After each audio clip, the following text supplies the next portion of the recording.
Shut यार, इथं तर काही चांगलं नाही आहे. इथं तर खूपच फी सांगितली आहे. दादा आणि वहिनींनी चिन्यासाठी शाळा बघायला सांगितली होती, पण एवढ्या शाळा शोधून एक पण शाळा चांगली सापडली नाही. काय करायचं आता? कुणाला फोन करू? अक्षय दादाला फोन करून बघू काय? ठीक आहे, त्यालाच फोन करते. हॅलो, हा दादा, कुठे आहेस तू? काय नाही, काम होतं, भेटशील का? आपल्या नेहमीच्याच पारावर. हा ठीक आहे, ये.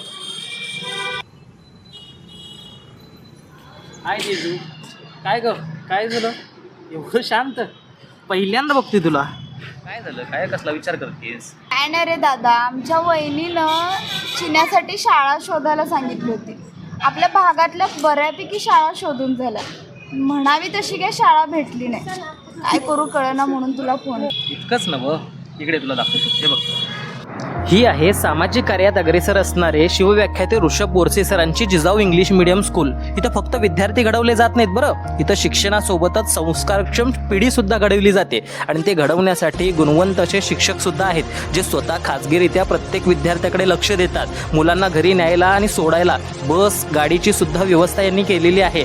डिजिटल क्लासरूम सुद्धा इथं उपलब्ध आहेत आणि बऱ्याच सेवा सुविधा आहेत. आणि सोबतच सांस्कृतिक कार्यक्रम सुद्धा होतात. त्यामुळे इथंच ॲडमिशन घे की कसला विचार करतेस? अरे वा, बरं झालं मला सांगितलंस, हे मला माहितीच नव्हतं. माझा आता फिरायचा पण ताप वाचला आणि माझं काम पण झालं. थांब, आत्ताच वहिनीला फोन करून सांगतो. हॅलो वहिनी, आपलं काम झालंय बरं का. आपल्या चिन्याला उत्तम शाळा मिळाली, जिजाऊ इंग्लिश मीडियम स्कूल. आता डोळं बंद करून तिथं आपल्या चिन्याचं ॲडमिशन करून टाका. आम्ही तर ॲडमिशन केलं, तुम्हीही करताय ना?